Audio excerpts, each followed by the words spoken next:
اور نبی رحمت صلی اللہ علیہ وآلہ وسلم نے حدیث شریف ہے، آپ صلی اللہ علیہ وسلم فرماتے ہیں جو بندہ اپنے مال کی زکوٰۃ ادا کرتا ہے اللہ پورا سال اس کے مال کی حفاظت کرتا ہے۔ کیا کرتا ہے؟ اللہ حفاظت، پورا سال اس کے مال کی اللہ حفاظت کرتا ہے، ضائع نہیں ہوتا۔ ایک عیسائی نے نبی علیہ السلام کے اس فرمان کو سنا، اس نے اپنے مال کی زکوٰۃ ادا کی۔ اب اگر کوئی غیر مسلم کافر زکوٰۃ ادا بھی کرے تو اسے ثواب تو نہیں ہوگا، لیکن اس عیسائی کا یہ عقیدہ تھا کہ اگر یہ نبی برحق ہیں، اللہ کے سچے نبی ہیں، تو جو انہوں نے فرمایا وہ سچ ہوگا۔ اس نے اپنے پورے مال کی زکوٰۃ ادا کی۔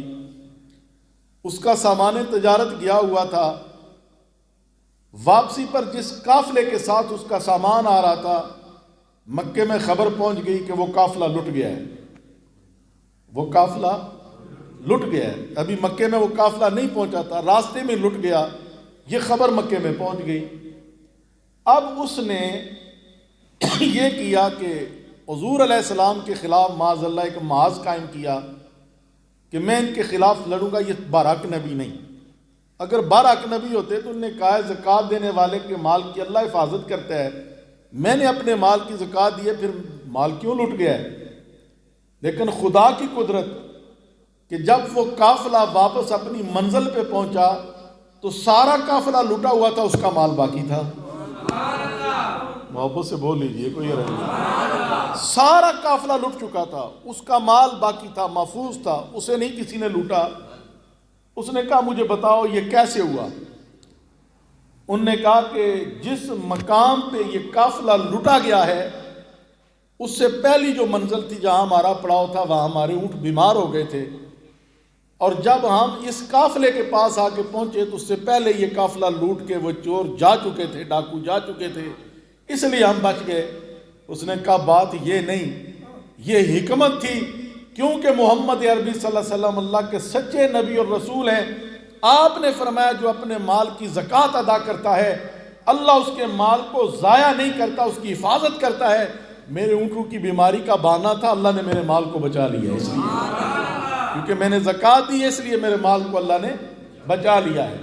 تو لہٰذا ہر صاحب نصاب مسلمان پر، آزاد مسلمان پر، غلام کی اور بات ہے، جو آزاد ہیں ہم سب آزاد ہیں، ہر اس مسلمان جس چیز کا وہ ملک ہے، اس کے پاس جتنی رقم ہے، کوئی اور چیزیں ہیں، اس کا وہ کاروبار کر رہا ہے، اس کے اندر اس کا پیسہ لگا ہوا ہے، اس کاروبار کے اس پیسے کی بھی زکوٰۃ دینا ضروری ہے۔ یہ زکوٰۃ اللہ تعالیٰ کی طرف سے، یہ اس لیے نہیں کہ اس سے مال گھٹتا ہے، بلکہ اللہ کہتا ہے تمہارے مال کو اللہ پاکیزگی عطا کرتا ہے۔ زکوٰۃ دینے سے مال پاک ہوتا ہے، اور پھر اس کی حفاظت کون کرتا ہے؟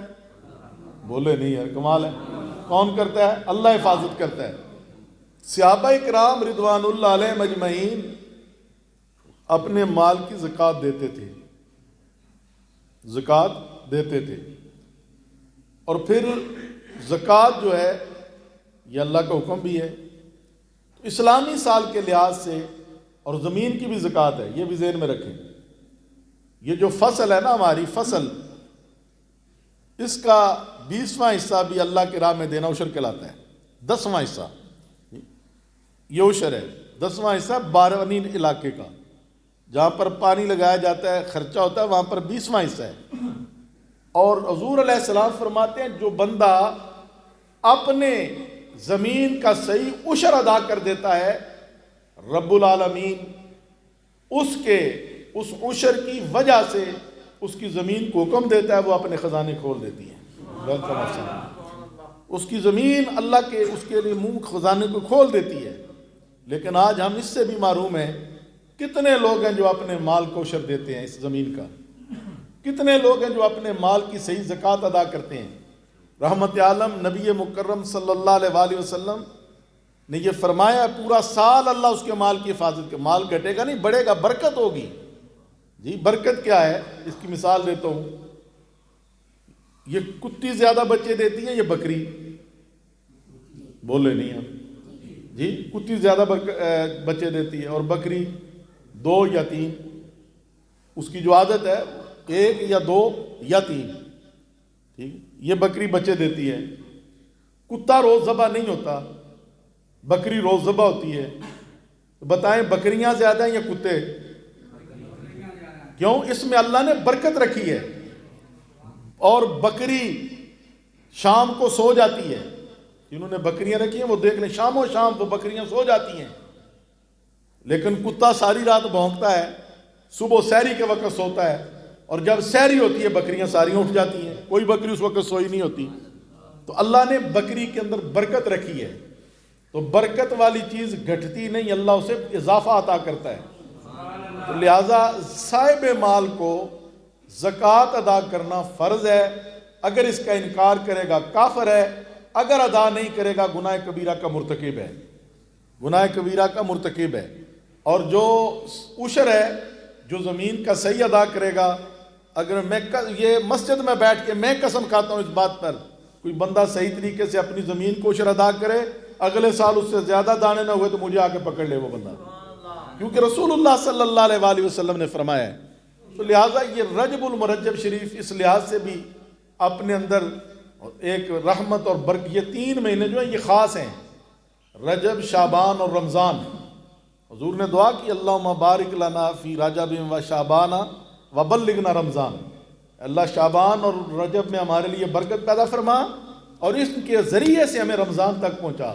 اور پھر حضور کہتے ہیں یہ رجب اللہ کا مہینہ ہے، اور جو صوفیاء ہیں، صلحاء ہیں، ولی ہیں، ان کا تو طریقہ یہ ہے کہ اس ماہ مبارک کے اندر عبادت میں مذکور رہتے ہیں، دن کو روزہ رکھتے ہیں، رات کو قیام کرتے ہیں، قرآن کی تلاوت پہلے سے بڑھا دیتے ہیں، اگر 1 ورقہ پڑھتے ہیں تو اس مہینے کے اندر وہ کوشش کرتے ہیں کہ ہم سپارہ پڑھ لیں، جی ایک دن میں 2 سپارے پڑھ لیں، 2 سپارے پڑھنے والا کوشش کرتا ہے میں 4 اور 5 سپارے پڑھ لوں، اور پھر روزہ بھی رکھتے ہیں دن کو، اور پھر رات کو تہجد کے وقت اٹھتے ہیں۔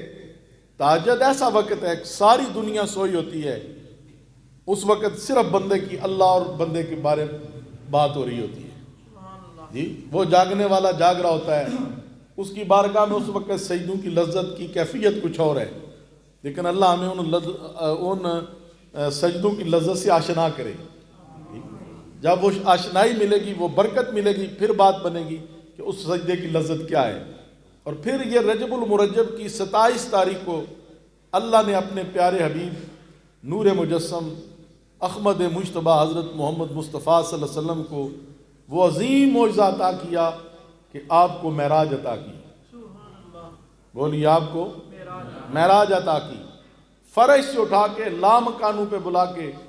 جامع ترمذی شریف کی حدیث ہے کہ حضور کہتے ہیں اللہ نے مجھے اپنی آغوش رحمت میں لے لیا، اور اللہ کا دایاں ید قدرت میرے دونوں شانوں کے درمیان میں رکھا، جس کی ٹھنڈک میں نے اپنے سینے کے اندر محسوس کی، اور اللہ نے پوری کائنات کا علم مجھے عطا فرما دیا۔